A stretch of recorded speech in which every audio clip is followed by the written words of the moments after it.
Welcome to the Money Insights Podcast, where high-income earners come to learn wealth-building strategies that will take them from high income to high net worth. With your hosts, financial and wealth-building experts, Christian Allen and Rod Zabriskie.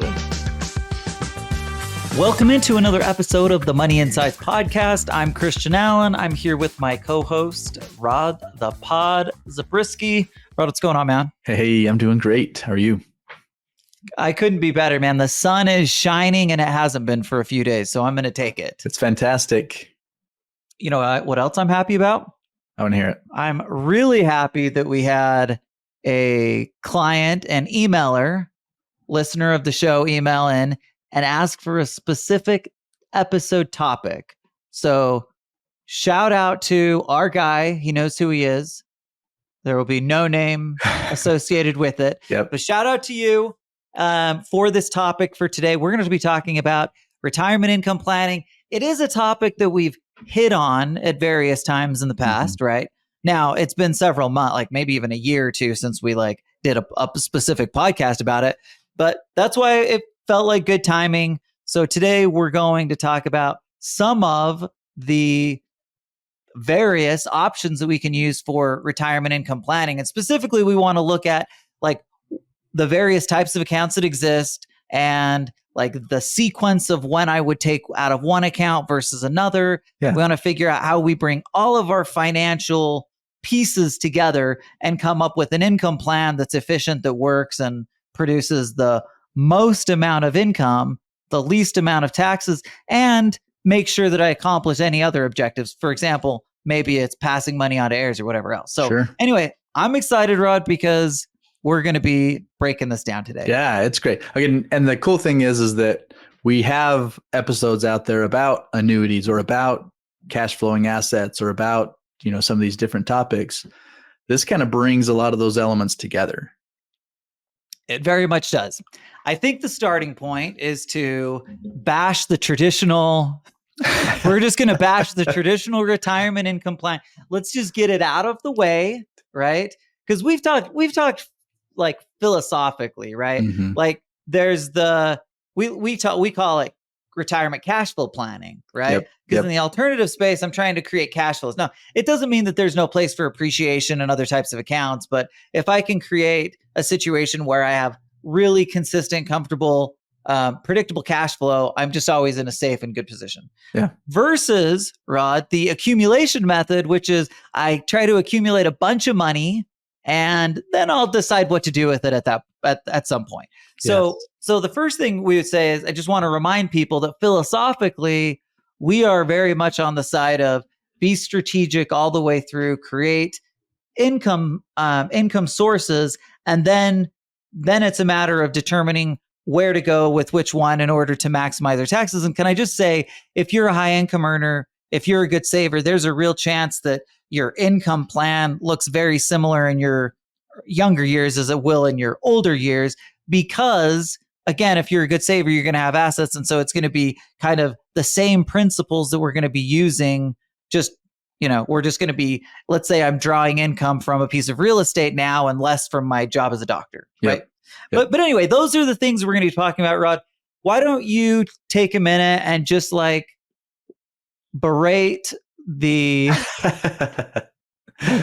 all of the traditional. No, I'm just kidding. Just throw out some of the kind of traditional stuff that we typically see. And then we'll talk about some of the problems or challenges we see with it. And then we'll start getting more hopefully into solutions, into ideas that people can use to go out and make their income plan more effective. Yeah, absolutely. And you used an important word a minute ago, principles. This is a principle-based approach. Instead of just saying, hey, I'm handing my money to someone, letting them grow it as best they can, and then tell me how much I can take out when I get to retirement. Let's be more strategic. Let's be more intentional about the way that we're building up towards this. Because, so now getting into the... Okay, wait. I have to agree with you, Rod, but I have to add something before I interject really quick. Okay. In relation to this principled concept, it's not just about handing it over to other people. It's also that you're not going to get from us a direct roadmap that says you take out from this account first, then this account next, then this account next. That's not how it works, right? Yep. So anyway, I just wanted to make sure we're emphasizing the principle of one, keeping control, right? Making sure that we're in charge of our own financial future. But then secondly, making sure we understand that it's not always going to look the same. There's not a cookie cutter approach that fits everybody and makes it work. It's very much going to depend. Oh, I hate that word. But anyway, keep going. Yeah, well, that's the key. Because, and here's the deal, the cool thing that we have is we have a vantage point on a whole bunch of people out there who are doing really cool things, building towards retirement, or a lot of them even in retirement. And guess what? The mix of assets for all those people, they look differently, right? You can have people who come from the same industry. They were all interested in investing in real estate or things like that. They may even have been business owners. Side by side, you think, oh, well, that seems like there should be like a plan that would be set for those people. But turns out some of their objectives are different, the way they live, where they live. All these differences point you to differences in the way you're going to carry it out. So it depends. And that's I think one of the key points that we want to make is you get to build your own model and do it based on principles, but don't just do it because, so-and-so guru out there said this is how you should do it. Now, the good news is we'll help educate you, but we'll also work with you to do it. So if you're somebody that needs help in creating an actual strategic income plan, we are more than happy to work with you to do that. While obviously a lot of what we do, and people think of us in the life insurance space, we've spent our entire career working in this financial planning space more broadly. So the income world is one that we are intimately familiar with. So don't hesitate to reach out if you're trying to figure this out and you're saying, here's what I've got going. What do I do? Again, what we're not going to do is tell you, here's what exactly where you should take things. What we will do though, is we'll say, okay, what are the goals, objectives? What are you trying to accomplish? What are the assets and things that are available to accomplish those? Now let's bring them together to create the most effective income plan, which again means highest income, lowest taxes, lowest expenses. But then we don't want to forget some of those tertiary kind of things that goals that we want to accomplish, whether it's, helping the homeless or what, it could be a million different things. So we just want to make sure that we're incorporating all of those things. A lot of people don't realize, just as a quick example, that charitable things can be obviously a benefit to the people that we're giving to, but it can also be incredibly beneficial for us. And sometimes there's really unique and cool opportunities that can be equally as beneficial for both sides, to where you can give and still get, basically just as much as you give back because of those tax benefits that are associated with it. So I know I've been all over the place, Rod. Get us back on focus, and let's make sure we beat up at least briefly on the 4%. I would feel amiss if we didn't at least bring it up. Yeah. But I don't want to spend too much time on it. Okay. So yeah, we'll hit on that right now. So the 4% rule, or kind of this accumulation planning that you talked about earlier, is the idea that you build up, and as long as you build up to whatever number that is that gets you to your goals, 25 times your income, 25 times. If you've got that, you're good for life. Doesn't matter how long you're going to live. Doesn't matter what all the other factors are irrelevant, right? Yep. So if you need 100,000 of income, then you build up your $4 million of assets, turn the income on, and you're good. We can wrap this up already. We're 9 minutes in. Game, set, match. Now, obviously, it's not that simple, and certainly it's not that simple, even if you're in that space. What happens though is that we constantly hear that message from the media, right? Like, I know I've said this. I feel like I've said this on 20 pods, but like every time I hear the traditional income planning methods, and again, the 4% rule or some variation of that, I just think to myself, how many times do people have to debunk it before we decide to do something different? Yeah. And yet it just keeps being pushed and pushed and pushed in different, like I said, sometimes it's not called the 4% rule. It's just make sure that you save 25 times your income and you're golden, right? Mm-hmm. But it has the same implication. Well, here's the deal.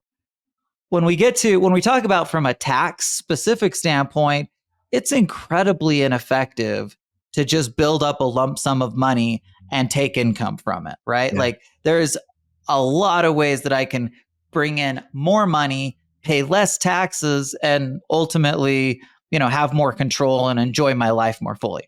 So that's what we're going to try to focus in on. Okay, so 4% rule is a disaster. Rod, Yeah. I have a question for you. Okay. This is a big one. What would ChatGPT tell you to do?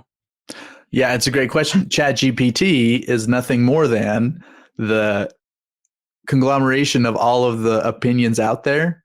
And so guess what the loudest voice is telling ChatGPT? Okay, but Rod, there's a story behind this. You forgot to tell the story behind it. So I brought up the basis for this conversation, which came from a friend, client, listener of ours. And he was kind enough to send us what ChatGPT actually said. So I thought you were going to say, well, funny you should ask, Christian. I actually know exactly what ChatGPT says. But it was funny when I saw that. So ChatGPT basically said, a common strategy is to take your non-qualified accounts first, then go to your taxable accounts, then go to your Roth accounts. And I was thinking, what a terrible strategic plan. Yeah. Right. Now, the good news is most people, at least I hope, most people aren't going to be listening to ChatGPT. And I know our guy was just sending it to us to be funny. Yeah. But I thought it was interesting because I actually have met with a lot of people over the years who are following basically that methodology. Right. Right. So we're saying that's not effective. Well, it's not effective. And it's basically oversimplifying the whole thing. Even the whole accumulation, the whole idea of 25 times your income, and then you just live off of that. I mean, that's just what you do, right? The idea that you can simplify it to that level, and when you break it down and like if you met with that advisor that was telling you that, and you said, okay, well, show it to me, then they would say, okay, well, we're going to assume that you make X amount of return every year, that your income is this, it's going to increase for inflation based on this rate. And again, for planning purposes, we have to make assumptions at some level, but the idea of we're just going to solve for all the variables of the future and then tell you, that it kicks out this answer and it's really simple. You just live off of this and take them out in this sequence. Life is much more complex than that. You can't break it down to just a simple formula at the end of the day. Yeah, because think about it, right? You might let's just say theoretically you've got, I could get into 100 things, but if I have, depending on where my income is being derived from, whether it's 1099 income or W-2 income, whether it's passive income, that could have an impact on whether I decide to take income from somewhere else. Because what most people don't realize is that where I take money from impacts not just where I take it from, but from a tax standpoint, it impacts all of those things. And it certainly could do the same from like a management perspective, like an asset allocation management, meaning if this asset is coming from Social Security in retirement and this one's coming from an annuity, do I want another fixed asset? Do I want it to be variable? Do I want it to be real estate?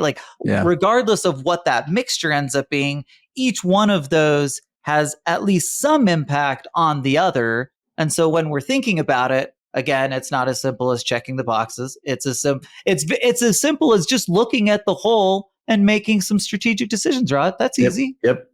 Okay, but we're going to get into what some of those ideas are, right? Yeah. Maybe we can talk about first, just talk through a list of the assets that we're kind of just isolating and saying these types of accounts, these types of assets make up our options for creating the income in retirement. Okay. So it's stuff traditional retirement accounts. Those are called defined contribution. That includes 401k, IRA, SEPs and 403bs and all kinds of different things. But defined contribution just meaning that the IRS is telling you how much you can put in, no more. Like there are limits on how much you can contribute. So that's why we call it defined contribution. The second category that's similar, but they call it defined benefit. This would be things like pensions. And the idea on this one is the IRS is stating, well, in the future, you're going to be taking income out of this. We're defining how much you can take. Therefore, that determines how much you can put in today. So that's, again, those two are the most common that people think about. Well, let's keep going, because a lot of people are building up non-qualified, like non-retirement account assets in the stock market, right? So that would be included. Social Security, you mentioned, that would be included. And now we're getting into more of the alternative space: real estate, business, annuities, life insurance, and all kinds of other alternative assets that could be included, whether they be, purely cash flowing or some mix of different things. But that's basically the list that we're working from as we're going to now kind of build out the principles. And so basically what we have to do is we have to understand where the options are. And then, of course, what we have, and probably most importantly, is what is the tax implication of that account, right? Yep. So obviously in the qualified space, we know that they're all tax deferred. I'm getting a tax deduction today, which could be really advantageous, but it might not, right? So one of those factors that I'm going to be considering is when I need tax benefits. Okay, so that's a good list. That at least gives us kind of an idea. And like you said, there's a myriad of different assets or things that you could be using that would probably fit in something similar to what we've listed out here. Okay, Rod. So I want to hit on this idea of asset allocation. I brought it up for a second. Yeah. But the reason I do is because I have strong opinions around asset allocation. Okay. Yeah. Now I'm going to go back to the traditional world for just a minute, because typically what happens when we think about asset allocation and retirement income planning, the common answer is that as I get older, I reduce the risk in my portfolio, right? I remember what I was told, and it's just shocking that this kind of stuff's still out there, but it should be about the allocation should match your age. I'm not even kidding. This is like a thing, like an actual thing. And so, if I'm 20 years old, I'm investing in the market, I should be 80% into stocks and 20% into bonds. Similarly, if I'm 70 years old, I should be in 70% bonds and 30% stocks, right? This is just a ridiculous idea. Like, it really is absolutely ridiculous. I've read, I remember this was years ago, but I read a bunch of studies, and it was because I was more in that traditional space, right? And I was trying to kind of grasp and understand why someone would do different things, specifically in this retirement income space. And what I found was that there is absolutely no indication that that's a more effective model. Right. In fact, for most people, they just get lower returns and therefore run out of money even more quickly. Yeah. Now, so the question is, okay, Christian, are you just saying you go be crazy risky as you get into retirement? No, I'm not saying that. But what I am saying is that there's places that can invest that might not be in stocks or bonds that can create a third level of asset diversification and give me the income stream that I want without having to sacrifice some of the benefits that I'm potentially looking for. Yeah. So anyway, my main message there is, if you've heard the idea of you just go automatically, no matter who you are, the rule is as you get older, you reduce risk. And I would say, honestly, especially if you're a high income earner, I can't come up with any logical reason why someone would be like, okay, I'm just going to really rein it in completely as I continue to grow, because there's an element of what got me here, right? Yep. Now, I do want to say this, right? Like, if there's assets and there's things that I've determined need to go to a specific situation and cause, it's totally reasonable to say, I'm going to set this aside and make sure that there's no risk associated with that asset. Or another example is, it's a really great idea to have a portion of your assets that are that carry little to no risk, right? So we love life insurance as an asset. That's a great example. I can use life insurance for my investing, but I can hold a bunch of life insurance in a policy that I know is safe, predictable there for me. And so part of it, again, is like matching up the assets together to, again, create the benefit that we want. But again, my message is you shouldn't definitively say, all right, as I get older, as I get into this retirement income phase, I just have to like reduce and minimize my risk, because there's a lot of reasons and a lot of data to suggest that that's actually far less effective. Well, if you own a bunch of cash flowing assets, and this probably isn't as big of a deal anyway, but those are my thoughts on asset allocation in retirement. Well, and the irony of that is that, remember the Monte Carlo simulations that they run, they're not assuming that you adjust that. They're saying a 60-40 portfolio, right? Yes, they are. So it totally conflicts with that idea of moving more toward bonds, more toward fixed assets as the older you get. That's not what they're saying in that model. When even whatever created that 4% rule wasn't in jive with what you're describing there either. Yeah, that's a good point. And it might be, and it likely would be, because what they did is they tried to create the optimal scenario. So like if we would have come back and said, hey, we now adjust it to a 30-70 portfolio, like we don't have the results of that, but chances are it might be a little bit scary. For sure. Yeah, for sure.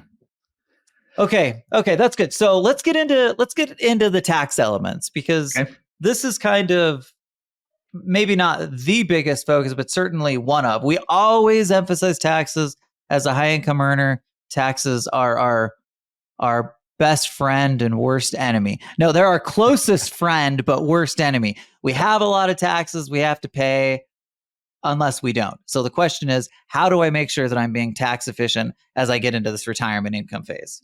Yeah, absolutely. And this becomes an opportunity to, by planning ahead, by thinking ahead, we're not putting all of our eggs in one basket as it relates to taxes either, right? So we have examples of clients we worked with, and they worked hard. They had traditional assets, they had pension, they had Social Security, and then they had to face the fact that for the rest of their life, any of their own money that they pulled back out of those accounts was going to be fully taxable at income tax rates. But when you mix in a lot of these other things, so you have a combination, right? So you may have some pre-tax dollars, and I think we're pretty consistent. We don't tell people that it's always a horrible idea to have pre-tax 401k or whatever, right? For a few reasons. Number one, if you can get the match, then great.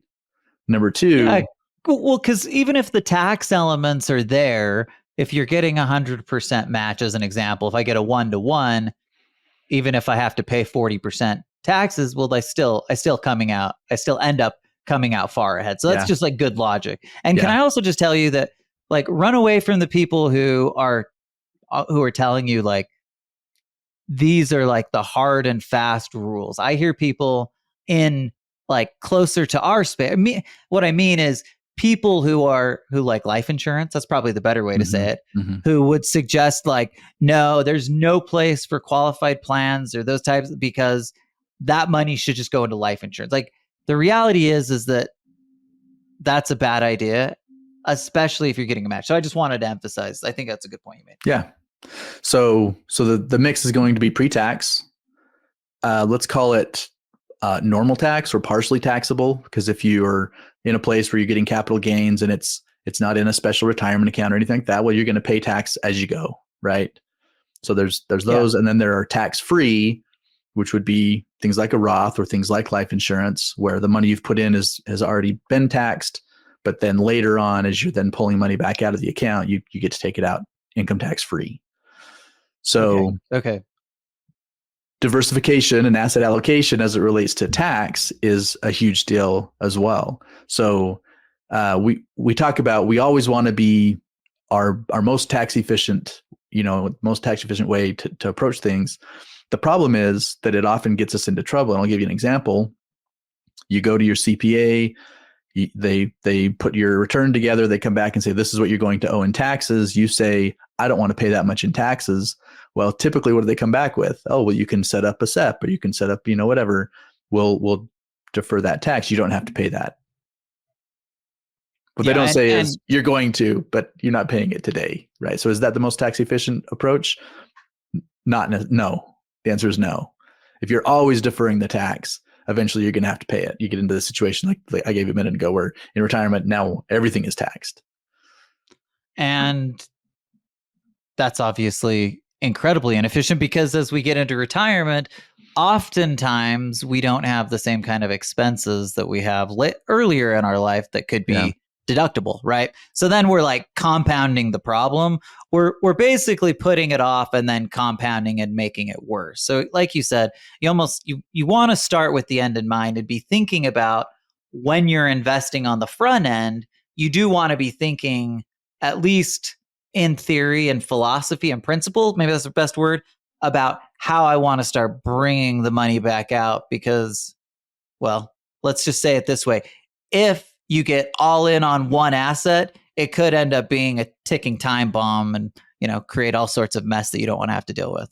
Yeah. And so going back to the ChatGPT answer that we got, sequencing and saying, well, initially I'm always going to take out of these accounts, and then I'll shift to the taxable accounts, and then I'll shift to the tax-free. Well, why not take a balance of income out of the mix today?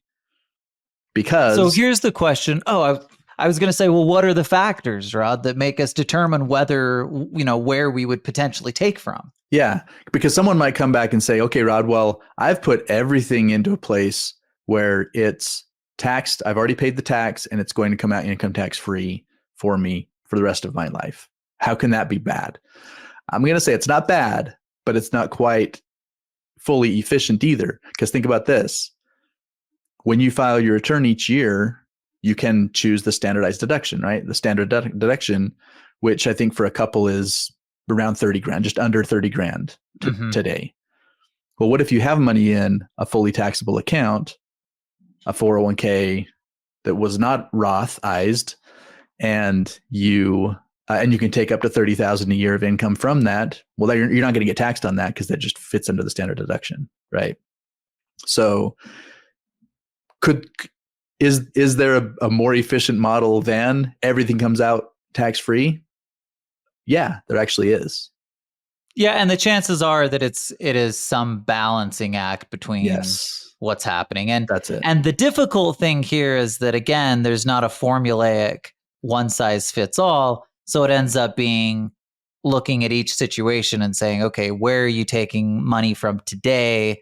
How can we complement that with the most tax efficient overall strategy? So what it means then is looking at the whole, potentially reducing from some places and increasing from some, and considering the impact of what it means today, as well as the impact of what it means in the future. Yeah. And so that's like the principled approach that we have to be thinking about and using. Yeah.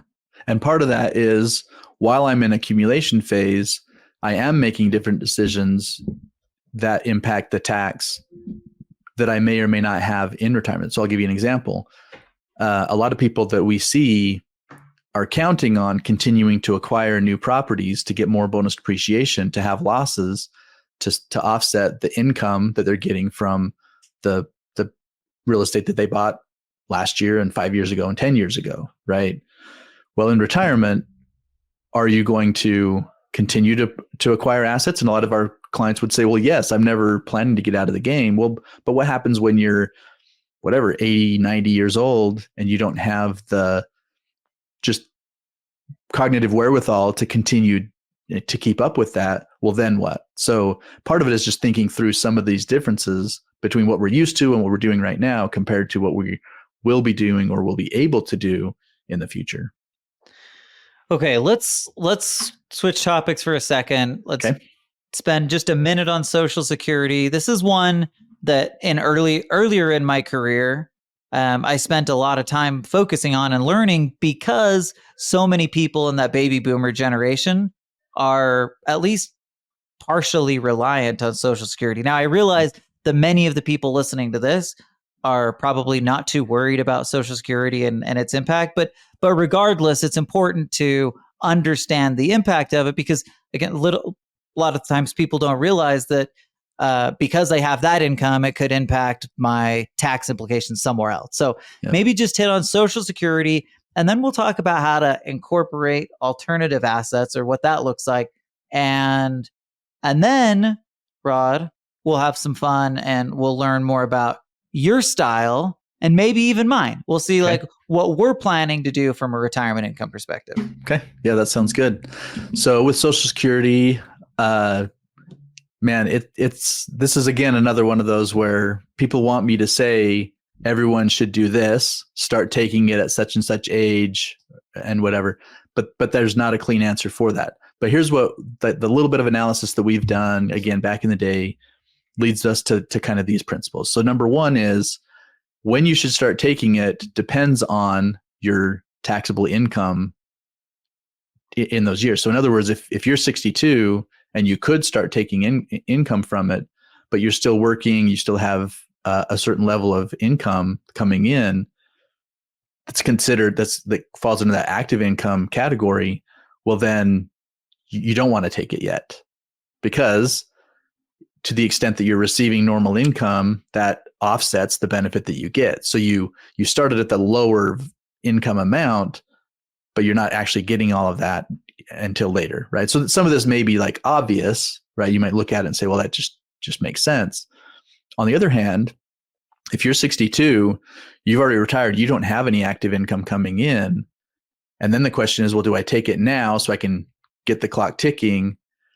Or do I wait? If I wait till I'm 67 or 70 and the income goes up 8% every year between now and then, that just seems to make sense that I should wait. Well, the answer to that one depends on where you would get your income from in the meantime, right? If you have enough passive income from different investments, then great, like go ahead and start.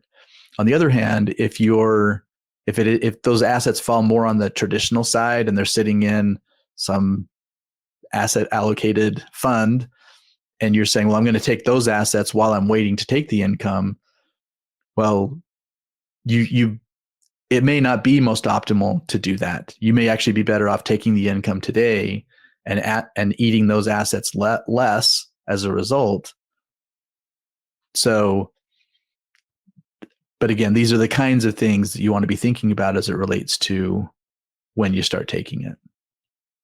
Rod, either Reagan or Roosevelt, I know that's like not, but one of the two. Okay. One of the two said that Social Security would never be taxable. Oh, yeah, that was probably Roosevelt because he's the one that set it up. Makes more sense. I was feeling like Reagan's probably not far enough back. Yeah. So Roosevelt sets it up, says it'll never be taxed, but guess what?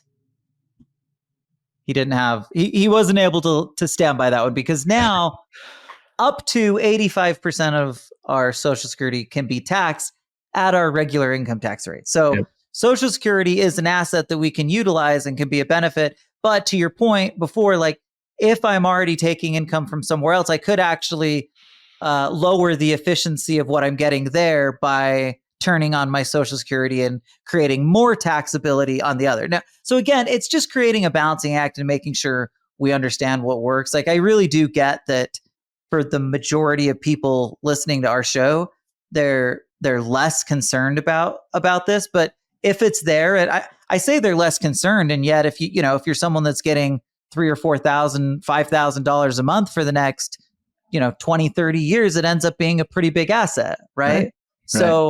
So regardless of whether you're looking at Social Security as a key part of your retirement income cog, just make sure that you know the impact that it's having and be thoughtful about when you're actually going to take the income. Because again, there's just some basic principles.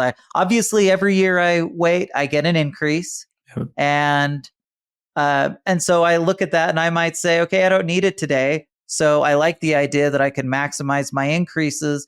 And then it's really a question of how long we're going to live, which is why this is impossible to answer. Yes. Right? If I live a long life, then I probably wanted to wait, get that bump in income, and then live it out. And we could, in every situation, you could go and find out like what the individual's break even point. Okay. If you live till 77 and a half, you will be better off by doing this than doing this. But obviously we don't know that factor.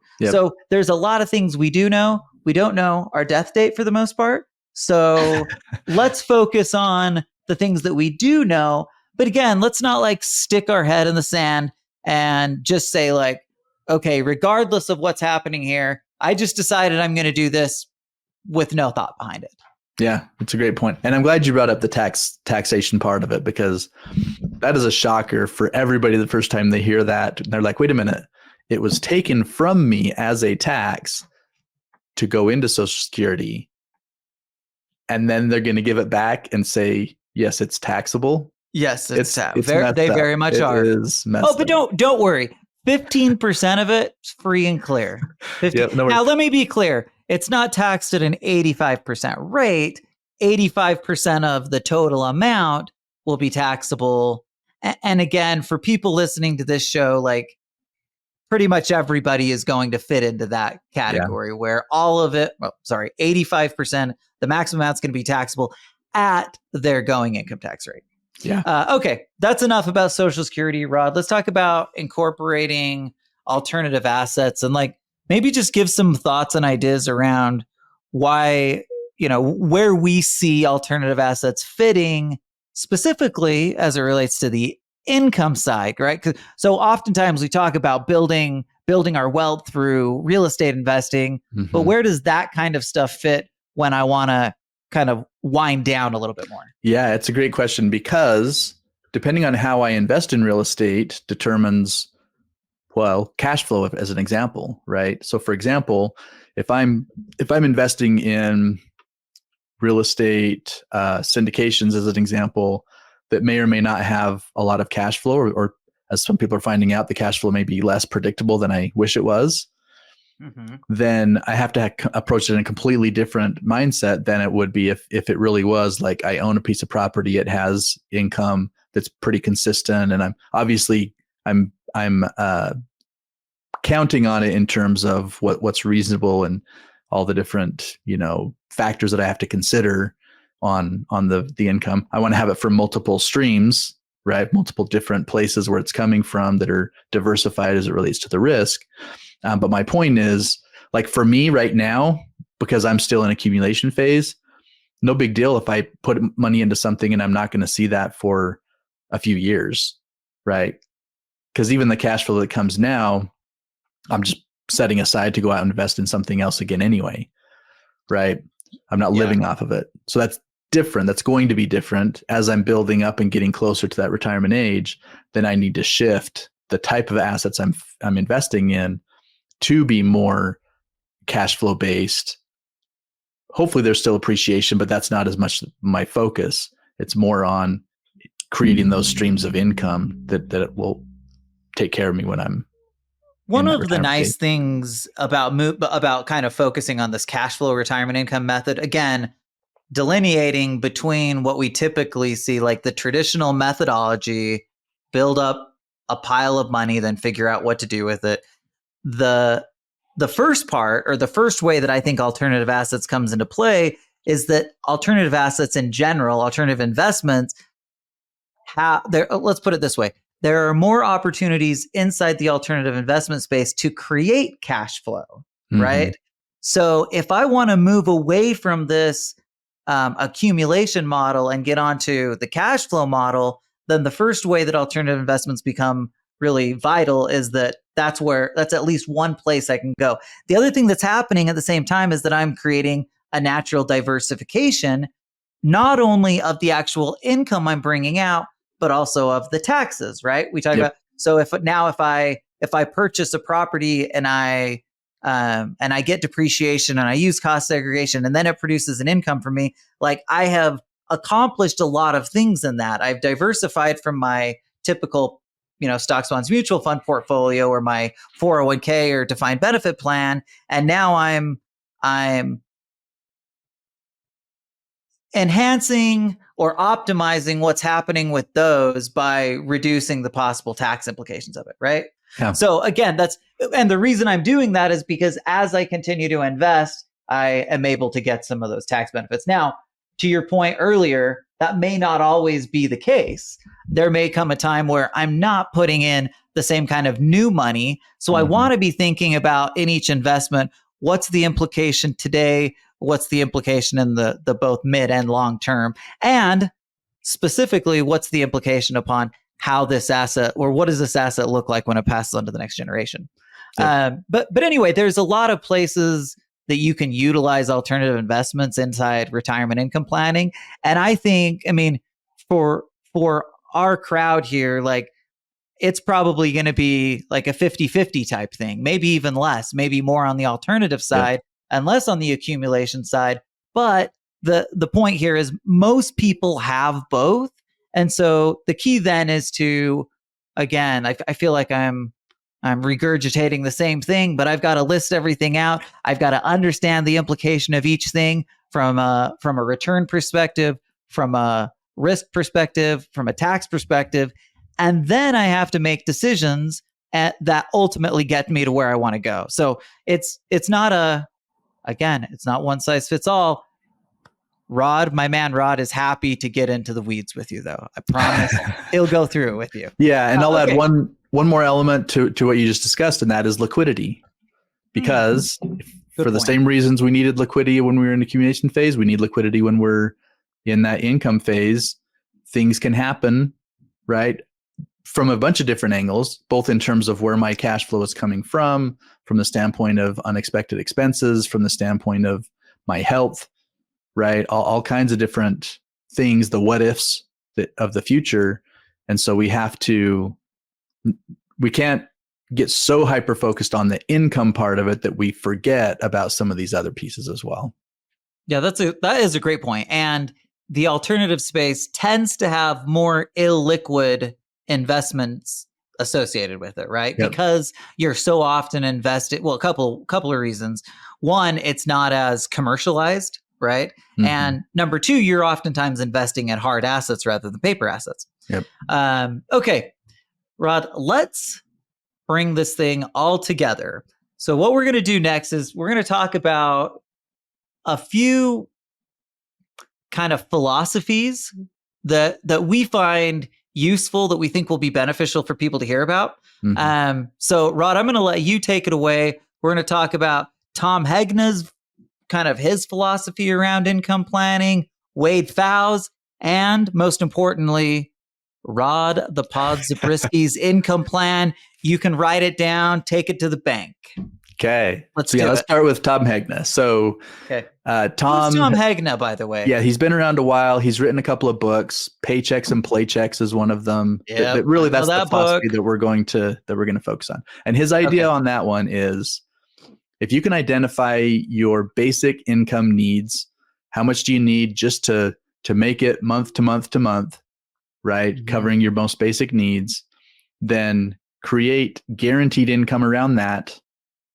And then for all of the paychecks, the lifestyle, the trips, the whatever you want to be doing with your life, then you're planning that separately. So in other words, the guaranteed income part of it, the different assets we talked about would be things like the pension, an annuity, Social Security, if you want to think of it that way, right? A lot of people would cringe at me saying guaranteed income. Yes, and life guaranteed insurance. income. Yeah, that's interesting. So what you're saying, though, is, just to be really clear, I'm basically separating this into two elements. I'm separating into my needs, and I'm just coming up with something that is rock solid, that covers my needs. Yep. Again, philosophically, even if everything goes to hell in a handbasket, I know that I've got my needs met. Yep. And so then Tom's saying, once you do that, you can go invest how you want. Is that basically the philosophy? Yes. Yeah. So then you might say, okay, well, which assets am I using for each of those? And again, there could be a mix. You mentioned life insurance is really good on the guaranteed side. When we talk about annuities, an annuity can be qualified money. It could have been a rollover from your 401k or IRA. And so it knows it's coming out of the annuity, you're receiving that income, it's just fully taxable. It can be non-qualified money, what you had in the brokerage account, or maybe you sell a property or a portion of your business or something, and now you have cash and you drop that into the annuity. And then as it comes out, it's partially taxable based on the growth that you have happening inside of it. So those are good assets to use for kind of that guaranteed side.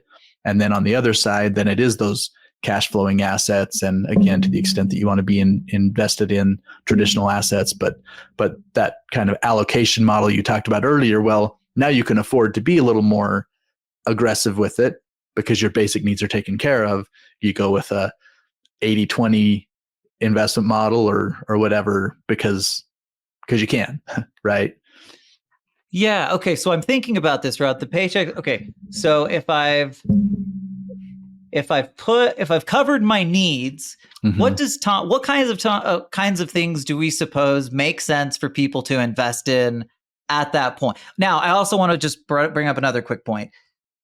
In terms of what is the most solid, the most secure asset at covering this need, that's where annuities come in. People oftentimes ask us, like, is there a place for annuities? Well, if you're buying into Tom's philosophy, like, there's probably no better asset that I can own. Again, maybe if it's like a state pension or something like that. But like, aside from something like that, this like as strong of an asset as we can own. Now, I only mention that because even if we decide, hey, I'm going to go, create cash flow through real estate, there is at least I want to acknowledge that there is an element of additional risk that I'm taking on the real estate side, right? So it's not exactly even, although I do think they fit in the same camp, right? They fit in that, okay, they're creating a guaranteed income stream. But again, I just want to emphasize that like annuity would be like your very most core, you can take that thing to the bank, never have to worry about it. Yep. Okay. So we've got that part covered. Now we're getting into our paychecks. Let's enjoy some paycheck. Or I mean, gosh, we're getting into the paychecks. Yeah. And then on this one, now this incorporates all of those other things where you again, you're invested in real estate or whatever you like to invest in. That's where you're putting the funds to grow, and then you're using them. And again, we still use the same principles we talked about earlier in terms of tax balance and risk balance and liquidity and all these different things still come into play. But because our basic needs are covered, that just gives us a little more license freedom to maybe be a little more aggressive on that side than we would be willing to be if those assets were covering all of our income needs. Okay, I love it. Tom, thank you. It's a simple philosophy, but at least it's a philosophy that you can live with, right? Yeah. You can run with, feel safe with. And again, it is a whole lot better than like the 4% rule philosophy, which, by the way, the biggest problem with it isn't that it's inefficient. The biggest problem is that it could leave you desolate. Yeah. Right? Yeah. Like, even if there's a 1 out of 5 chance or a 1 out of 10 chance, like, I don't want to get into. Okay, sorry. Okay, that's Tom's, Rod. Let's talk about our man Wade Pfau's answer and talk about, before you do that, who's Wade Pfau? Yeah, so Wade Pfau is basically is a professor at a university who was asked to analyze kind of this bridge between the traditional world and specifically in the way that his report comes out, annuities and life insurance. Okay. Now, isn't he about at the American College? Is that right?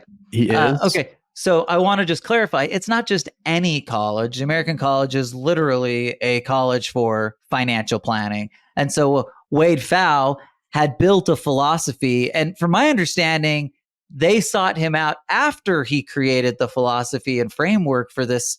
And it's really interesting. A ton of people have adopted it. And can I just tell you, it is so much more foundational, like solid from a foundational standpoint than what we see in that, again, comparing with the 4% rule, which is the most common. But anyway, so Wade Pfau is really cool. He has some really good ideas. What is his idea is the question. Yeah. So basically what he's saying is there's this like competition out there. Should you go traditional or should you go alternative / annuities / life insurance? And what his answer is, no, do both.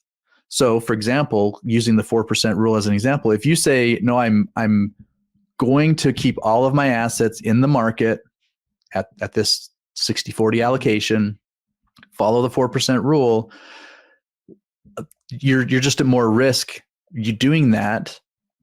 So then you say, well, if the alternative is that, I'm not interested in just doing annuities and life insurance, right? Okay, but what if you did some combination of both? So for example, he has what he calls the covered asset strategy, and that one's a lot like Tom Hegna's. It's just less play checks oriented. It's more like, hey, create guaranteed levels of income, still keep money that's in the stock market, but because you have the guaranteed income, then you have a little more freedom on the other side. So again, it's very similar. But there is an element here that we're not touching on. When he's talking about this covered asset, what he's actually saying is that I'm going to spend down an asset and then I'm going to replace it. Yes. So the asset that's being covered when they talk about it, and that is, hey, so here's what it would look like. I have $10 million. Now, again, I'm oversimplifying, but I'm going to take a few $1,000,000, right? And I'm going to use this to create an income.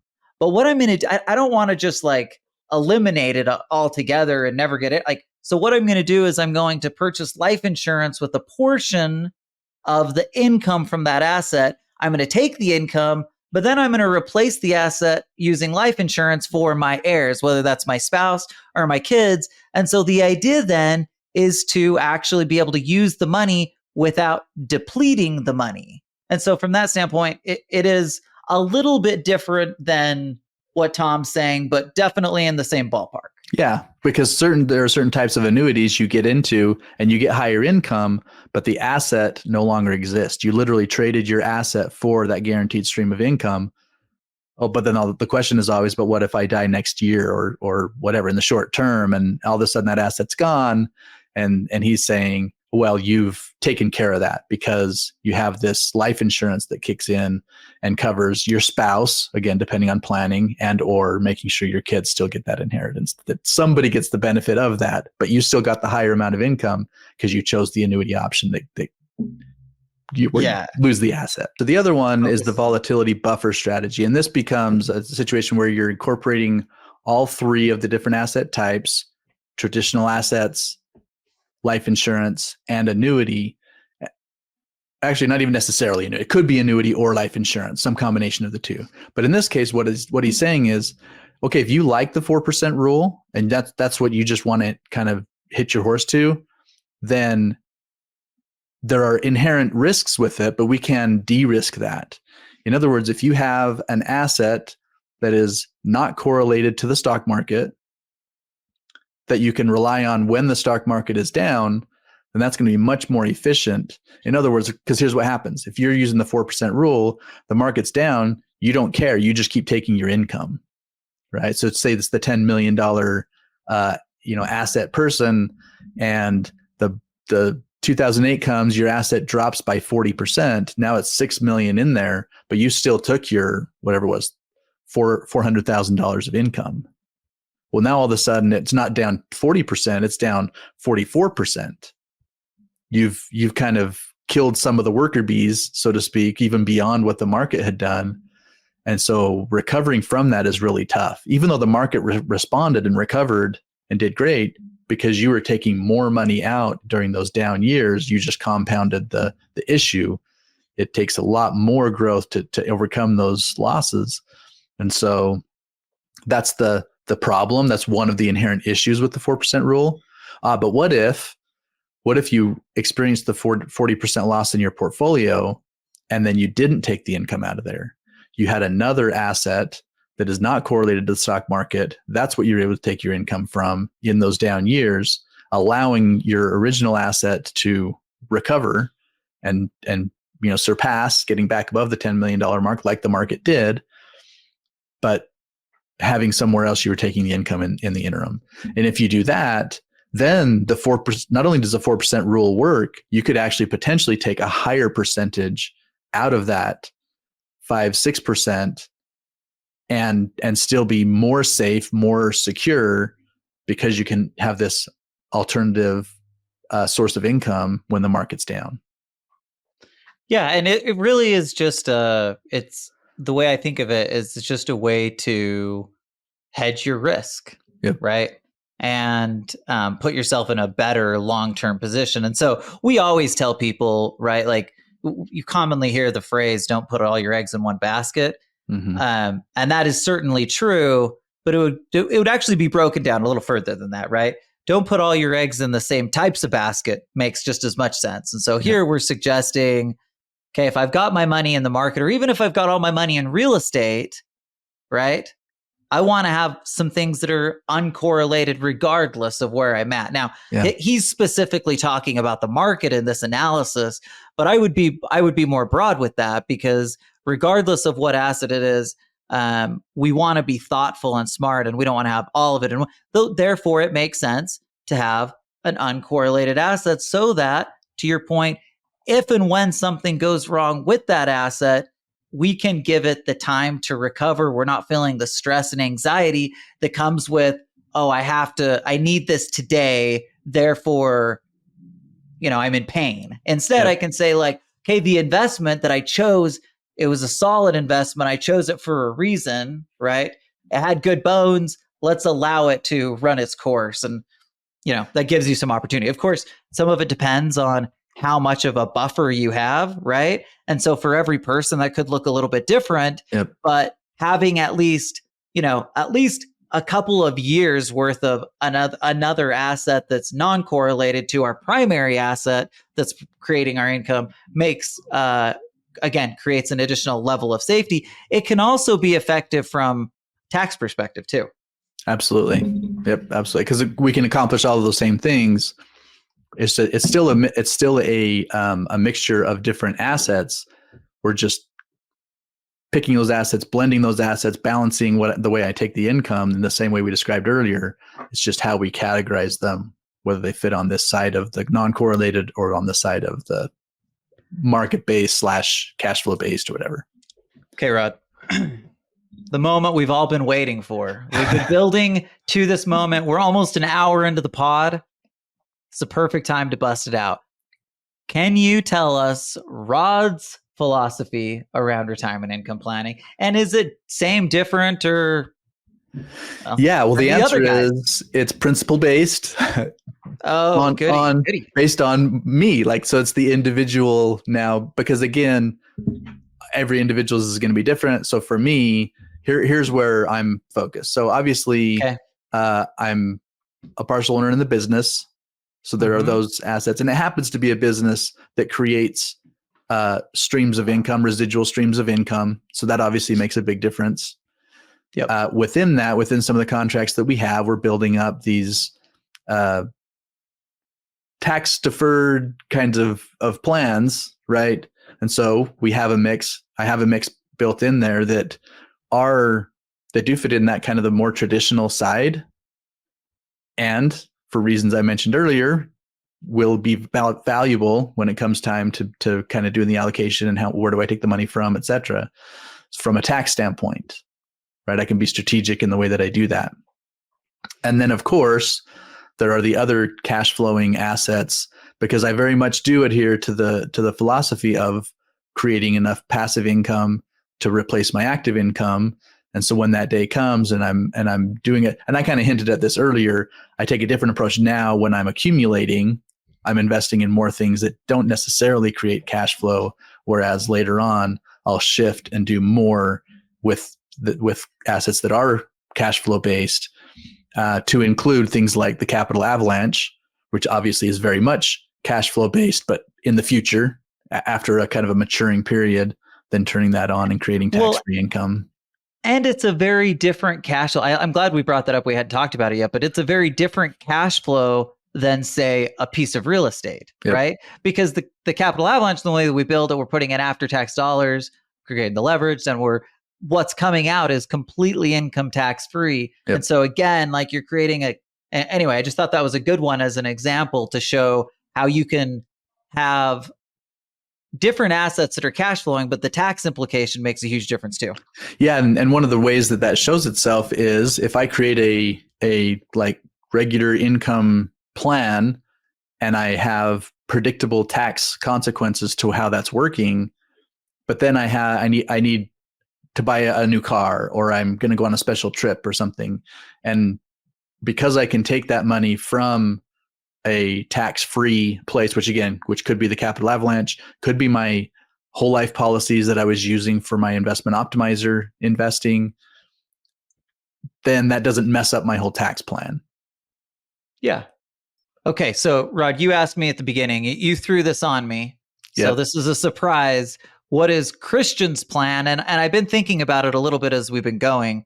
And I think my plan is my plan is and has always been to start with the end in mind. Now, what do I mean by that? Because that's awfully vague and generic. But the way that I invest money today, I like to be diverse in the approach, right? Like I like that I have income that comes from the business, but that I'm investing in a variety of different things that have different tax implications. And so my goal, I think, is to make sure that I'm giving myself the optionality to have creativity on the back end, right? Yeah. I can employ all of the kind of tax principles we've talked about, but I can also look into things like charitable giving strategies that can create huge benefits for charities that our family cares about, but also can be hugely advantageous for us. And so I think for me, like, while I haven't defined specifically what the back end looks like, I mean, none of us have, right? That's part of the point, is we can't define it. Yep. But I do think that the focus is and should always be invest in the things that you can turn into a viable income plan, or that you've got steps in place to make sure that you're ultimately able to do that. And then the last part is make sure that those assets that we're investing in today are also assets that are going to go on to the next generation, because at the end of the day, my goal is to create generational wealth for generations. How about that, right? Yep. So anyway, I know that's a little bit vague, but I really think when I'm 40 years old, so if I'm being totally honest, I don't think a lot about retirement, and I don't think about it in the typical fashion either, right? So if I'm being very realistic, my today looks very similar to what my retirement will look like, right? And in terms of income and other things, like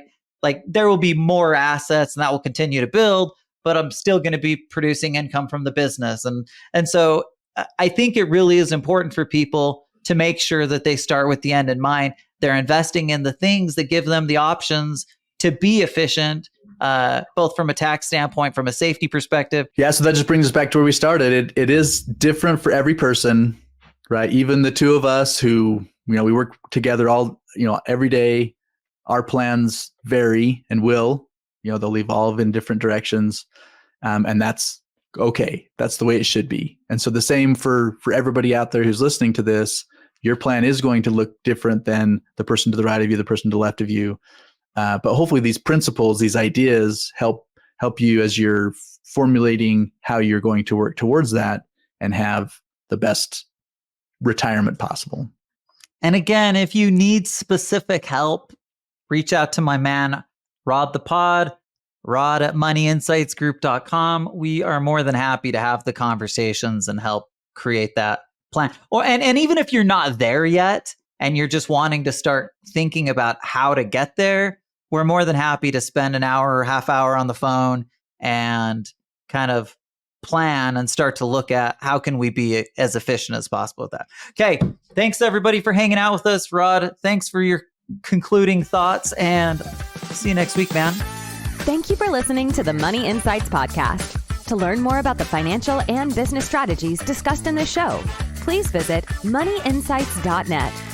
The views and opinions expressed on the Money Insights Podcast are not intended to be individual financial, tax, or legal advice.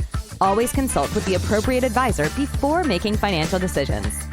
And if you're enjoying the show, please feel free to rate, subscribe, and leave a review wherever you listen to your podcasts. This will help others find the show and learn wealth building strategies for themselves. Thanks again for tuning in, and we'll catch you in the next episode.